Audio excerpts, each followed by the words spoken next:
Les anciens classiques, mais aussi des films plus récents, des années 70 à la fin du millénaire, sont rarement disponibles en ligne. La recherche d'un film datant de l'ère pré-Internet sur les services de streaming est souvent vaine.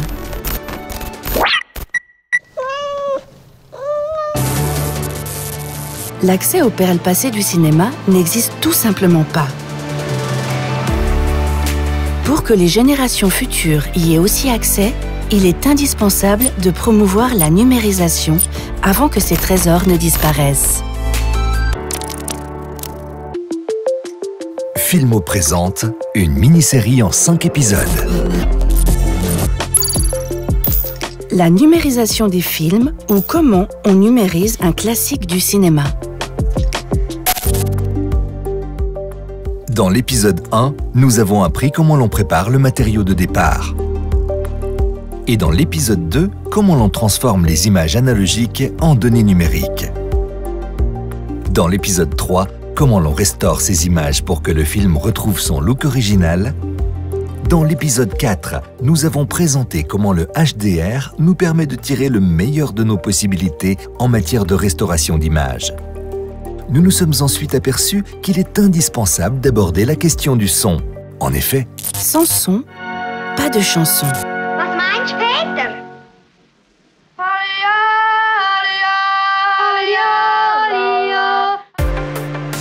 Bienvenue au studio d'enregistrement.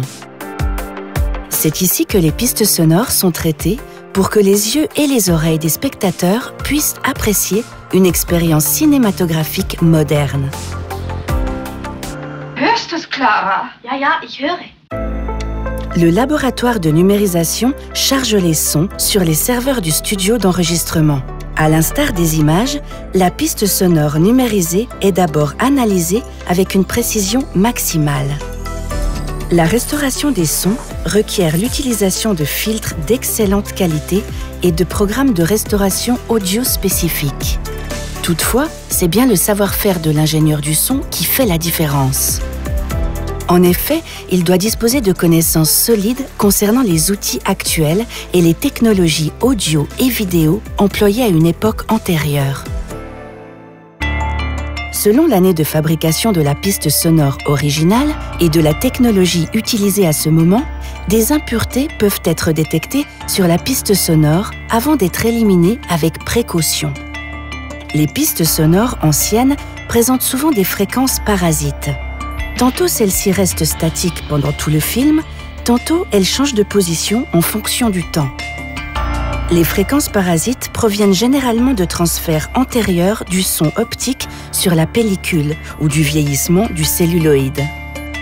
nous allons maintenant écouter l'une de ces fréquences parasites, le bourdonnement. Du sagst am Kumme grüezi. Man kann kein Wort mehr reden mit dir. Und überhaupt, du bist... Was bin ich? Was bist? Stinkmuff! Wegen dem könnt ihr mit mir noch lange nicht machen, was ihr wollt. Les appareils mal entretenus sont susceptibles d'engendrer des fluctuations du temps de propagation et d'avoir donc modifié la hauteur du son du bourdonnement. Les modifications liées au vieillissement du matériau du support sonore peuvent également entraîner des irrégularités intempestives. Afin de n'apporter que des modifications nécessaires à l'original, ces fréquences parasites sont désormais éliminées une à une et non en bloc sur toute la piste sonore. Grüezi, man kann kein Wort mehr reden mit dir. Und überhaupt, du bist... Was bin ich? Was bist? Stinkmuff! Les impuretés du support de données analogiques peuvent causer de brèves impulsions parasites. Un logiciel approprié permet de les éliminer de manière ciblée. La difficulté réside ici dans le fait qu'il est nécessaire de veiller à ce qu'aucun élément du son original ne soit effacé par inadvertance. De nombreux parasites sont générés par les collures de la pellicule, soit les parties où les différentes scènes ont été collées pour en faire une bobine de film. Le vieillissement entraîne une modification de ces collures qui sont perçues comme des sons par la caméra sonore. Ces parasites, à fréquence plutôt très basse, surviennent notamment au montage. Ils sont généralement éliminés un à un selon un procédé manuel. Du hast ja ganz rote Backen. Du hast ja ganz rote Backen. Les poussières ou les plus fines rayures sur la bande sonore analogique sont la cause de bruits appelés « crackles » en anglais, soit un crépitement désagréable. Hulk, kom nou eenmaal daarin. Un autre composant logiciel permet d'éliminer ces petits sons déplaisants. Hulk, kom nou eenmaal daarin. Une autre tâche complexe consiste à adapter la qualité du son et la synchronisation labiale. Ce travail est parfois rendu nécessaire par la réalisation d'un montage maladroit ou par une copie effectuée de manière inappropriée. Die Sache muss natürlich unter uns bleiben. Guten Tag, Clara. Wie geht's dir? Danke, lieber Peter. Le travail de l'ingénieur du son s'apparente à celui d'un expert en criminalistique, lorsque la détérioration des supports de données analogiques occasionne la perte d'une partie des sons et si des dialogues, des bruits ou des éléments musicaux doivent être ainsi reconstitués à l'identique.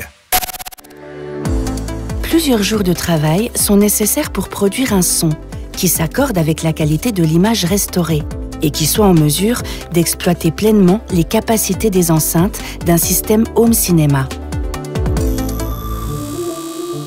Entre-temps, le travail des équipes de Filmo, réalisé en l'espace de 3 ans, a permis de numériser plus de 50 films suisses et d'en reproposer 118 au public.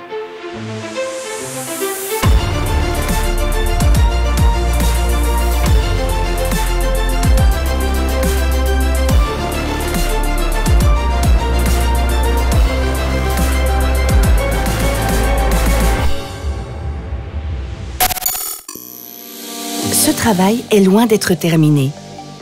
De nombreuses autres perles du cinéma attendent de connaître les joies de la numérisation. Et ce n'est pas tout. Elles doivent être également rendues accessibles par les services de streaming. Mais cela, c'est une autre histoire.